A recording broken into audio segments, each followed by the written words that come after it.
Sir, magandang araw po sa DX Moyo tayo. Magandang araw naman sa iyo kasamang Erwin. Anong importansya nitong pagdiriwang ng World Indigenous Peoples Day? Unang-una po, sa buong mundo, ginuginita yung kaarawan ng mga katutubo. Para dito sa Autonomous Region in Muslim Mindanao, mahigit 2 taon na patuloy naming isinasa praktika bawat darating ang buwan ng Agosto sa ikasyam ito na idiriwang namin, no? Unang-una po, ito yung mga sa panahong ito na karapatan ng mga katutubo na magbigkas sa kanilang mga karapatan. Halimbawa, itong batas ng Indigenous People, itong Republic Act 8371 na dapat sanang may sakatuparan dito sa Autonomous Region in Muslim Mindanao sapagkat ang batas na ito ay kumikilala sa mga karapatan ng mga katutubo. Halimbawa, itong usaping ancestral domain. Ang mandatory representative ng mga katutubo sa local legislative body at yung pagkilala sa kanilang tribal-based self-governance. So, mahalaga ito siya na ito yung bilang venue, no, na mapag-usapan yung aming mga karapatan. With all of this, alam natin na yung karapatan ng mga katutubo ay batas. Ano? Paano ninyo i-rate yung implementation nito sa pangkalahatan? And sa labas ng Autonomous Region in Muslim Mindanao ay medyo naisakatuparan. Pero dito sa Autonomous Region in Muslim Mindanao ay mahigit ng 15 taon na hindi naisakatuparan itong IFRA law. Na kailangan pa ito ma-harmonize sa mga batas na ito sa 1954 Organic Act. Sa palagay ninyo, anong mga dahilan at sa loob ng 15 taon, ito ay hindi naisakatuparan? Mayroon silang word na conflicting of laws, no? Sapagkat sa 1954, kinikilala din yung mga karapatan ng IP. Pero hindi rin gaanong na-materialize o naisakatuparan. So, kailangan namin na ang IFRA law ay may sakatuparan dito sa Autonomous Region in Muslim Mindanao at magkakaroon ng tanggapan ng National Commission on Indigenous People dahil sila yung may mandate na magpatupad ng mga batas IFRA. Doon sa mga nakapaloob sa IFRA law kung saan nakasaad yung mga karapatan ng mga indigenous people, o anong mga karapatan ito ang sa loob ng 15 taon hindi talaga nangyari? Unang-una yung pag-delineate ng lupaing ninuno para sa mga katutubo. Paliwanag ko yan.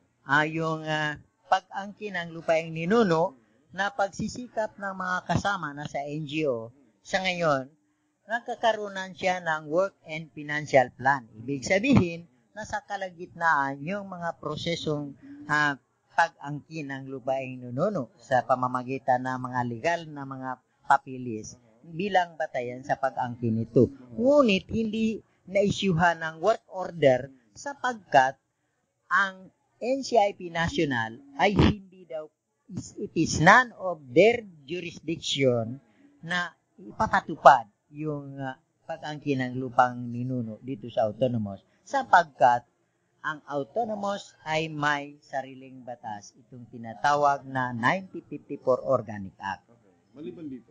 Sa ibang mga area din, outside may mga problema din na halimbawa sa mga tribong labas sa Autonomous, mayroon ding problema yung pagpapatupad ng IFRA law sa kanilang mga lupaing ninuno dahil hindi lahat ng mga katutubo kahit sa buong Pilipinas ay nabigyan ng ancestral domain claim. Okay.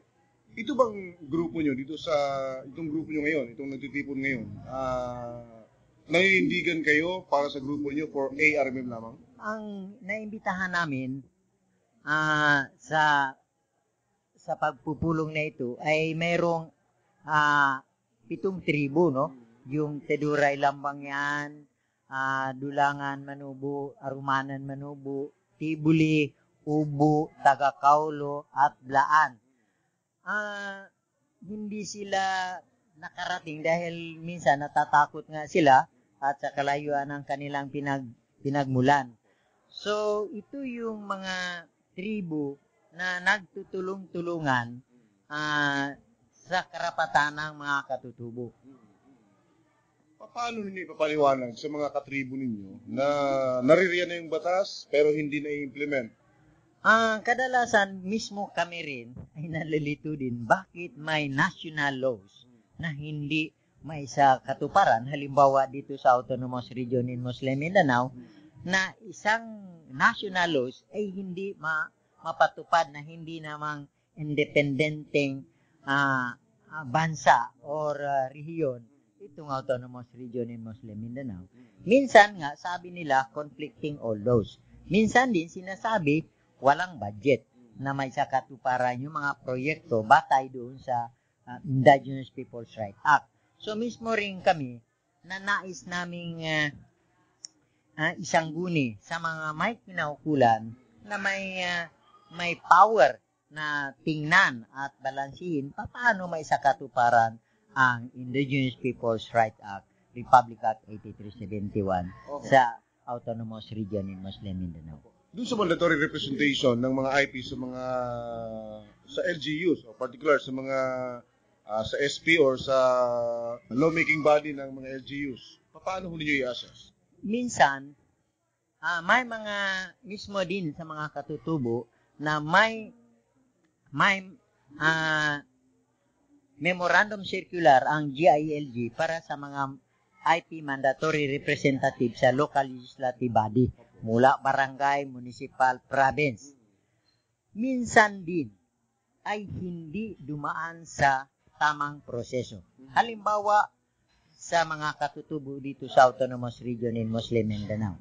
Unang-una, ang decisive na magsasagawa ng local guidelines based dun sa national guidelines na pinalabas ng GILG ay yung mga tribal structure and governance. Hindi pa natatapos yung local guidelines na ipoformulate, ang kadalasan nangyayari, ang barangay chairman nag-appoint na ng kanyang mandatory representative, ang sa municipal level, ganun, pero hindi nasunod yung tunay na proseso.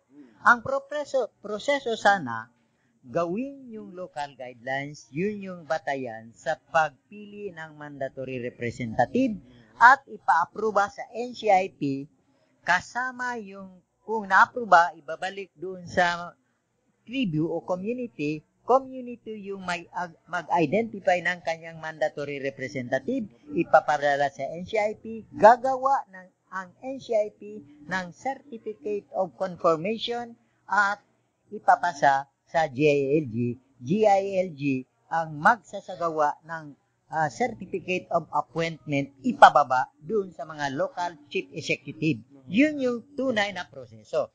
Kaya minsan sa mga area na napupuntahan din namin, sabi nila walang budget.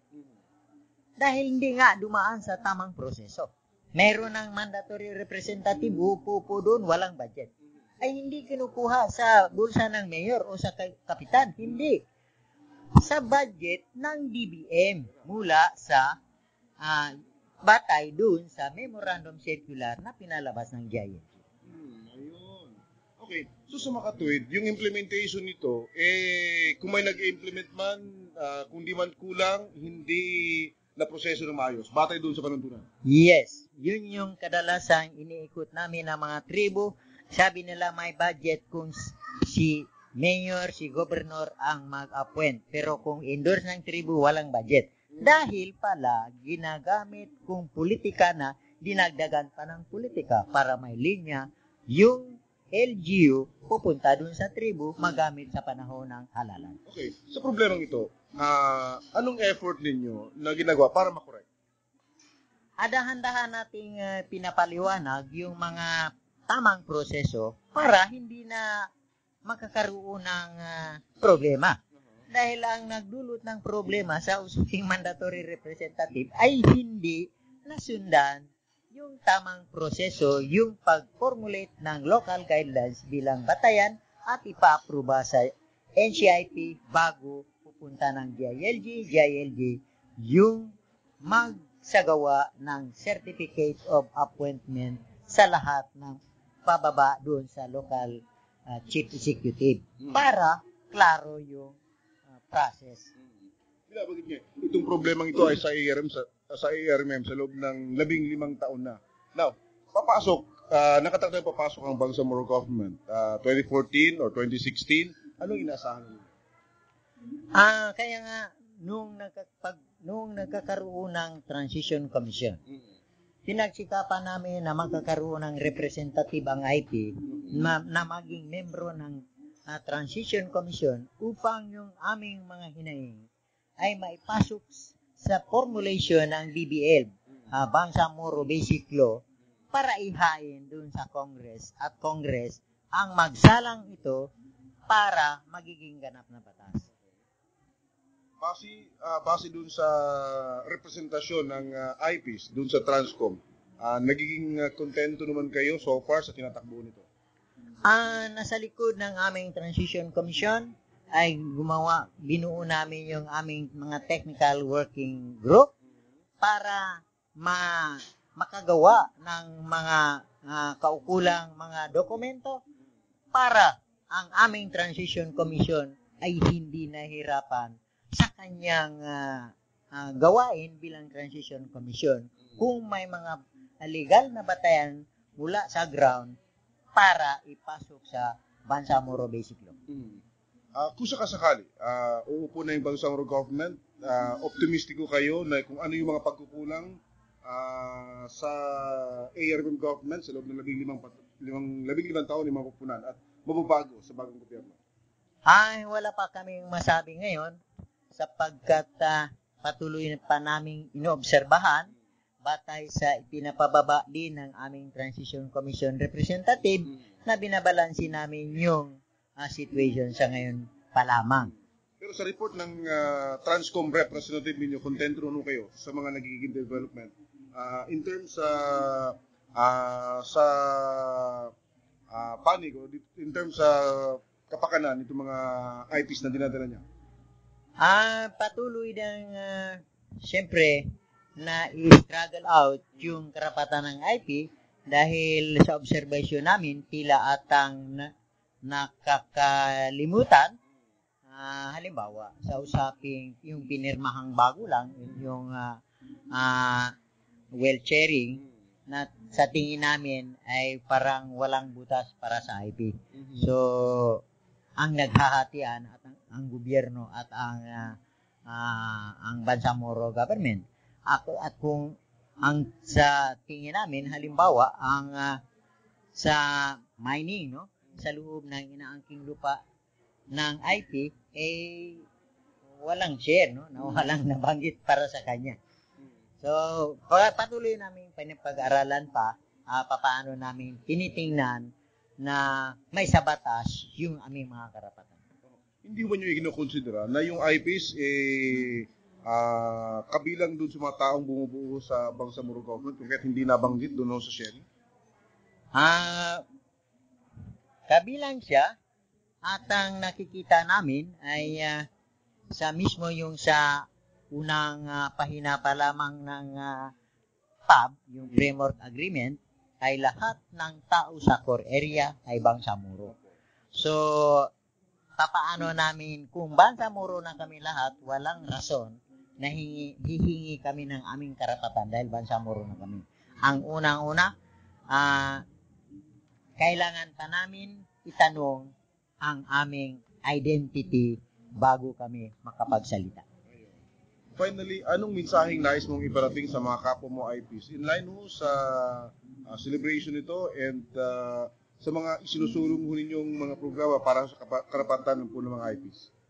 Una-una po, nais kong magkakaroon ng pagkakaisa ang mga katutubo sapagkat marami ang